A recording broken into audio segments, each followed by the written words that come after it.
The yearbook culture has been with us since at least 1635, when the first yearbook was published in the United States of America. Today, many countries around the world, as well as learning institutions, have embraced this culture. And in 2007, Kenya joined the global bandwagon with the launch of the Kenya Yearbook Editorial Board by former President Mwasi. Today, this culture is at a crossroad because of the evolution of internet. The question is, what is the way forward for the yearbook culture? Joining us tonight on Inside Government is Edward Mwasi. He's the CEO of Kenya Yearbook Editorial Board. We are going to discuss this plus more. Thank you very much indeed for finding time to be with us here. Since 2007, when the editorial board was set up, what would you say has been the major milestone for the board? Thank you very much, Bwana O'Brien. Kenya Yearbook Editorial Board has been there since 2007, although it was operational as in 2009. We first produced our yearbook in the year 2010, and that book was on the promulgation of the Constitution of Kenya. That's how we position our publications. We go thematically so that the publication becomes more meaningful. Kenya Yearbook Editorial Board is a government institution that enhances government communication and also acts as a purveyor of content from MDS, that is ministries, departments, and agencies of government. So with the yearbook comes out annually as compared to the sector-specific publication. I'll explain what the sector-specific publications are. The yearbook itself covers all the sectors of the economy, starting from the culture, which is also part of our economy, going through to sports, all that, finance, and every other sector. There are about 30 sectors in the publication. So milestones are quite a number as far as Kenya Yearbook is concerned, in that we've done several publications. We do publications like sector-specific publications that look at different sectors, where we delve into topical issues or events or more relevant content in different sectors. Say, for example, this time we're talking about the Big Four agenda. We know the pillars, towards food security. We talk about that one. That's a sector within the publication itself. So the difference between the Kenya Yearbook and the sector-specific publication is that the sector-specific publication only looks at sectors. We have sectors in sports. When we feel like it's time for us to do something in sports, like sometimes back we did one on sports, we look at the sports. And then we also have publications on universal health care, universal health coverage, which we did recently, and this one was all to go in line with the Big Four agenda. We are soon also going to do one on building, on building. That's now on the side of housing. So the milestones are quite a number. We've produced a biographical series, biographies of various presidents from independence. That is now the founding father of this country. We came to the second president of this country, that's Mzee Moi.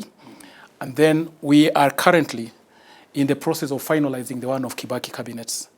So in as much as people, you would look at the presidential series as a publication that is supposed to be covering just the history for posterity, we go beyond that one as to interrogate the different leaderships from independence. You all know very well that different leaderships had different priorities.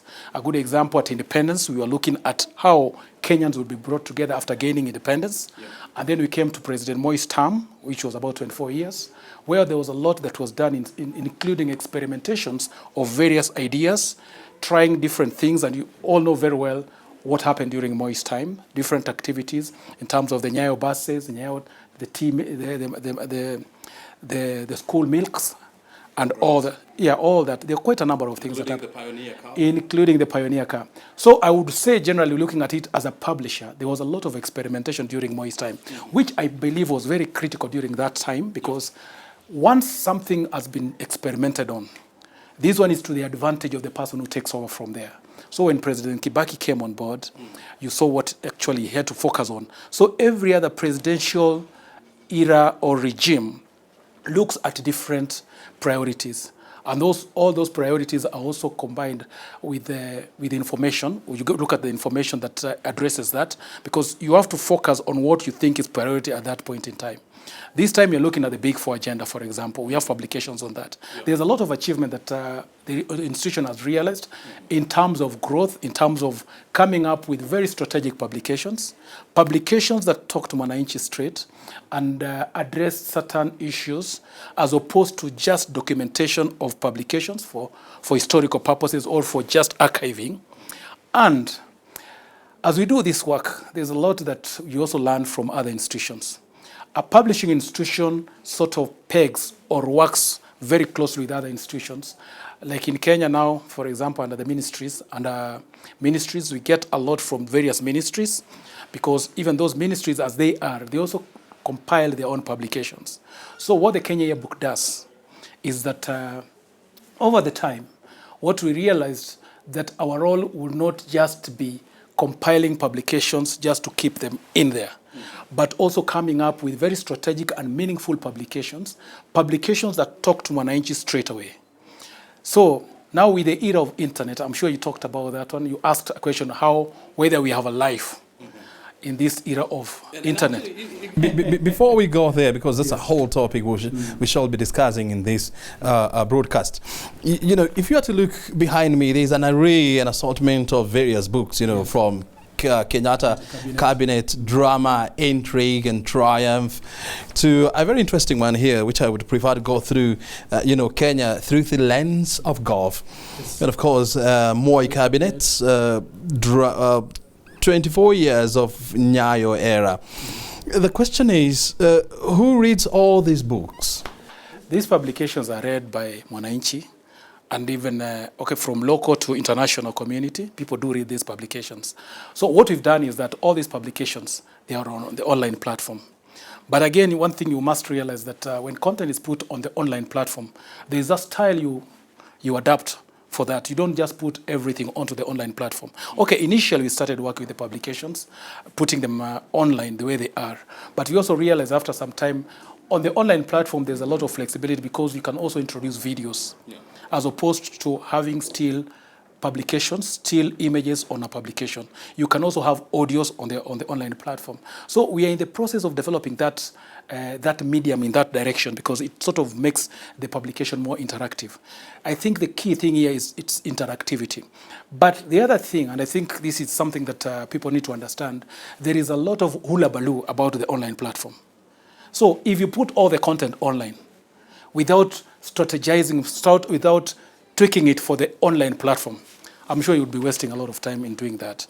Because today, once you put content online, it's just like you've gotten your publication and put it in a library somewhere.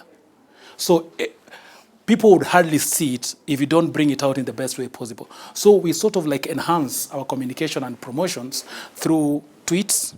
We inform people through tweets. We also look at topical issues. As we discuss them, we make reference to a publication. That's the advantage of the online platform. So I know the other question people keep on asking is whether the hard copy has a future. The hard copy, that is now the copy of a publication like this. This one has a lot of future, and it still has that. Can I tell you something? It's only that now the reduction in terms of copies, the copies are now going down in terms of how many copies we print, because you're putting on the other stuff online. But strategically placing them at places like receptions or even in offices, these publications are easier to interact with. When you have them there, you just go through them and you get all that you want. Coffee table books, they are called coffee table books because you put them on the coffee table. There is something... That's a culture. That's a culture that it hasn't gone away. What is happening is that there are those who prefer looking at it like that. But still, that one doesn't stop. Form a very small component of the population. Yeah, they do. But again, one thing that must also be realized is that when you're putting content online, it's got to be good content for you to be there. Because today, let me just give you an example, or just pose a question. What do you think would happen like if all the newspapers today decided that we are not putting all the newspapers online? The papers we have in Kenya today, we don't put them online. Will they die? If the content is correct. I believe people will still look for the content. It's the content that is very critical. So we need to separate between the vehicle that carries the publication and the quality of the content. I can tell you for free what used to happen sometimes back. Used to hear about Kenya, those small circulating publications that used to talk about certain stories. Let me call them interesting stories at that time. It did not matter where you placed that, for as long as the content is understood, this is what you need. So essentially what I'm trying to say is that this notion that the online platform is going to kill every other publication is not just killing every other publication, it's going to create competition there. And it's only those that strategically look at quality content that will survive the exercise. Look, I mean, you see, the jury's still out on the future, of publication. Yeah. But, when you look at existing data, I mean, they are telling you a very grim future of publication, because in a country like Kenya, for example, whereby you have a situation whereby almost 70% of the population are people who are below the age of 40, and internet penetration is almost 92%. And when you look at the number of people or what we call the people who are on internet, between the age of 35 and below, those are the majority. Yeah. And these are the future of the republic. How often do they buy books to read when they can access the same from the comfort of their phones, from their tablets, or from their television sets? So I think something I need to explain is that publishing, whether you're doing it on hard copy or online, is still publishing. So it's only the medium that now will start shifting. Just the same way like the environment you're working in today, where we're talking of the so-called working from home digitally, it's only the environment that is changing. Content that you produce inside here is the same content that you're going to have online, only that you're going to tweak it in a certain way so that it's easier to read online. Because again, it also becomes very strenuous to read a lot of content online.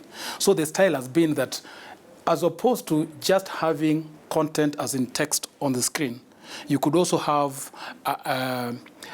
podcasts online. You could also have images and videos to enhance the same. Because again, you realize that the culture of reading is really shifting quite a bit.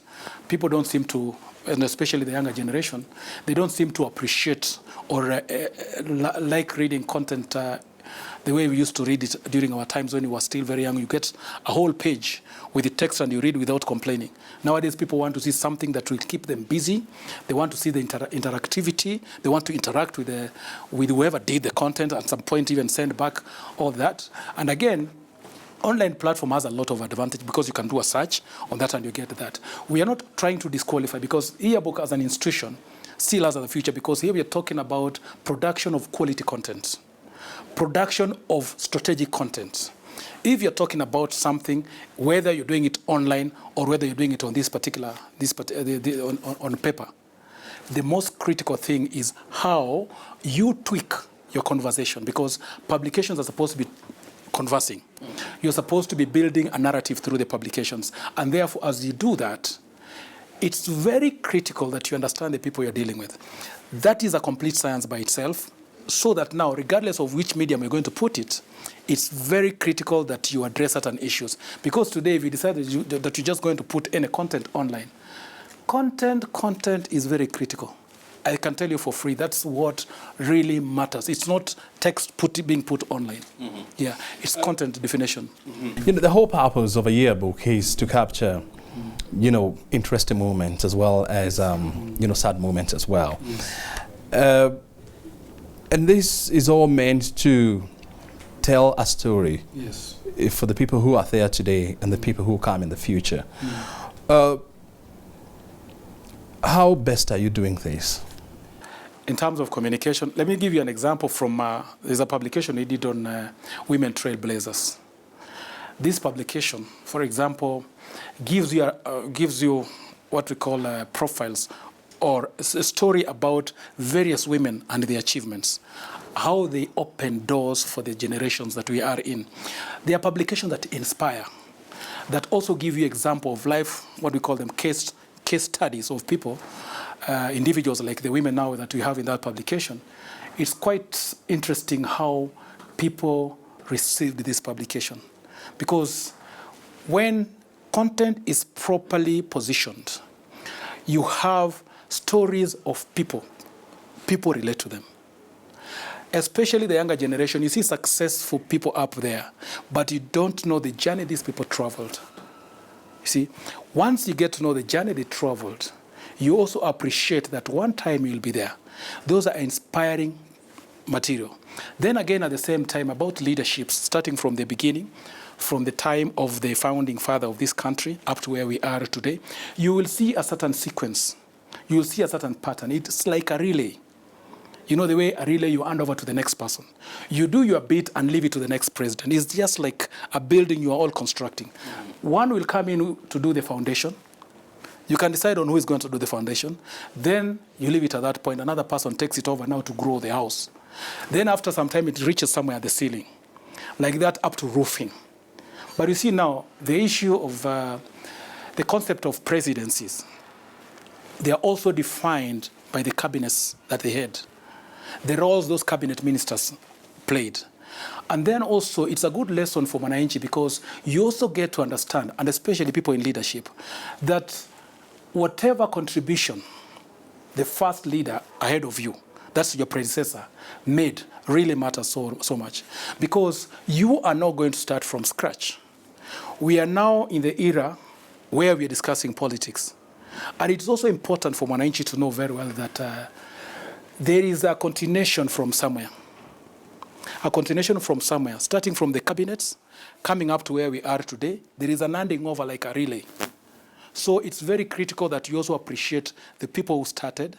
It also gives you a sense of responsibility. If somebody did it up to that point, the best you can do is just to build on what that person has done. Look at their failures, their success stories. Pick the success stories. You see whether you can push them. If they are failures, you've learned something. They also played a role for you to learn something. So I think it's a continuation. I think that's what we are also trying to portray here. Yeah. In as much as also we would want to entertain the younger generation, they also need to know something about how this country of ours was built through patriotism, through people working together. And you could see very well the rallying call for all the presidents we've had is unity, pulling them together. We had Harambee, we had Nyayo, we had everything. Coming up to where we are today, there is a sense and there is a push for social cohesion. You know, all these books, they're all meant to form a certain narrative, yes, and of course to cement a certain opinion. Yes. Are they also meant to tell the true story of Kenya, yes, to the future generations? Because, you know, when you read a lot of historical material about, you know, our nation, I mean, there is a lot of distorted fact that is there. So how do you ensure that the information that you're going to tell the people here, yes, will also be the true story 50 years to come? Yeah. Maybe I need to give you an example. For example, the Kenyatta cabinets and Moi cabinets. These publications were done by seasoned journalists, people who were there during, journalists, experts who were there during the times of those leaderships. So whatever happened, or rather happened during that time, some of them grew seeing them, or they even covered the events during that time. So the publication here has quite a number of those cabinet ministers during that time. And the content inside there is properly researched. Some of these documents, some of these stories were documented by the section of the media. Some of them were contested in terms of how they were covered, and they were corrected. So what we do as an organization is that we engage these journalists, we give them outlines of how to approach the content. But again, it's very critical that you realize that, you know, that anything that is not documented, and it's just hearsay, is not good enough to be documented, to be put in our publication. Mm-hmm. And especially for most of the leaders who are not with us today, to confirm that. So when you get their content, we're also very careful. Sometimes we even quote the publication where that story was written, because it's important that we bring all this information onto one platform for them to refer. So it's a good reference publication, in as much as also we look at their success stories in line. Because, for example, when you're talking about the CSs or the ministers who operated during that time, they were doing that behind the leaders, that is behind the presidents. So they were pushing the agenda or the presidency into into what they were doing. So the facts we have inside here are not distorted. They are documents. They are from documents that exist of repeatable value. Of course, it's it cost an arm and a leg, of course, for your institution, to ensure that there is thorough research when it comes to the information contained therein, as well as publishing and marketing these books. So how do you ensure that the price tag that you put on these books, is not beyond the reach of majority of Kenyans? Yeah. We as government institution, we don't sell all our publications. We only sell one publications like this one here, because most of the time we would find that this publication may not be the kind of publication that everybody needs. This one is 2,000? This one was 6,000. We're selling it 6,000. But in some cases we give these publications out for free, and especially to institutions for Kenyans to also consume without necessarily spending. We hardly sell our publications. That's one thing that you need. When you see us selling it on the online platform, we're either selling the digital or selling just a few copies. But most of these publications have been put in institutions where there is traffic, so that more people can get that.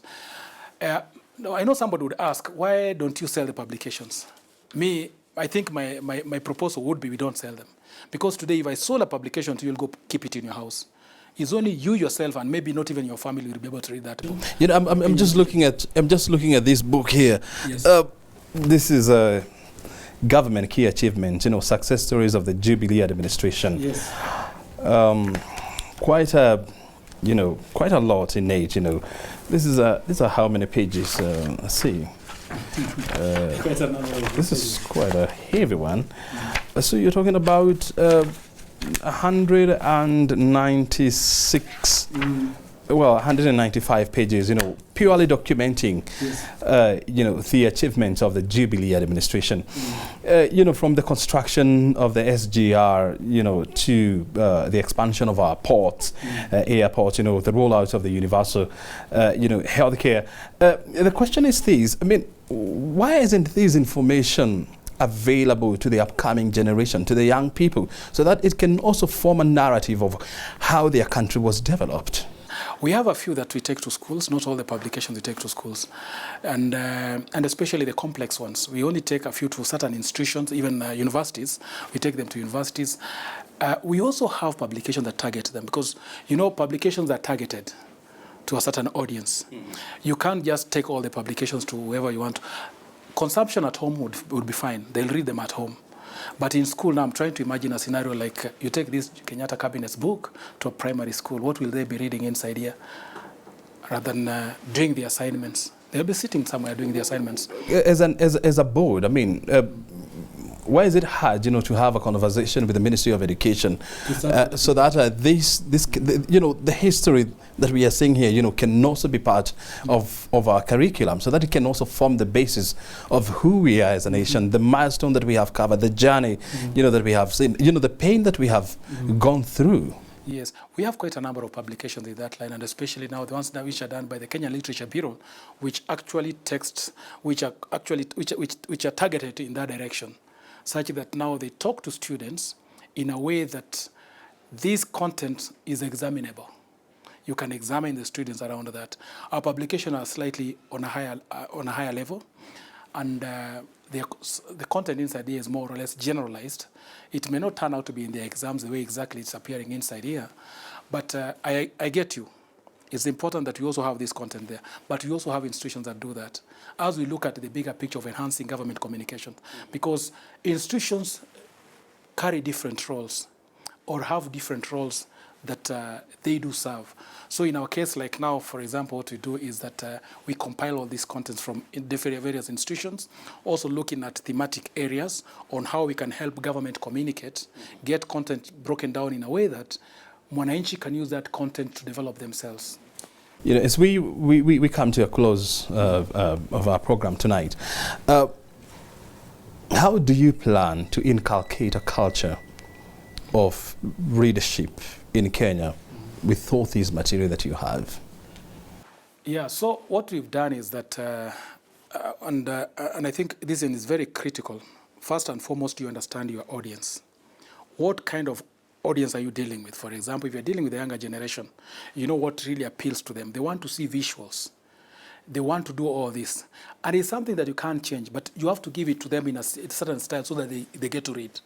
And then the other thing is that to make your stories more interesting, short and interesting, because it's not the quantity, it's the quality of content that you deliver that is very critical, as opposed to just saying you need to have so many pages of one simple topic, yet you could have had it even in bullet forms and they see that.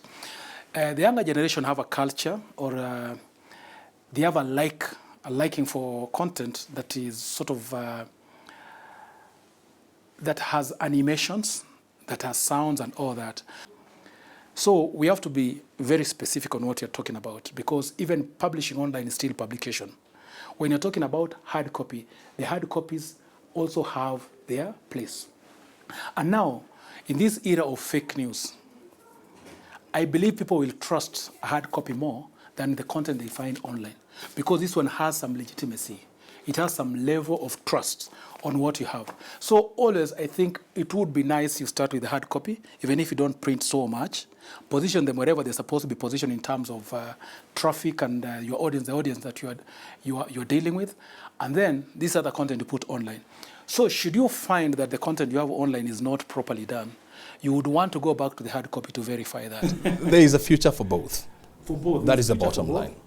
Copies will reduce. Yeah. That one I agree with you. The hard copies will reduce in numbers. We'll have more of the information. And after all, transmission is very easy for it now.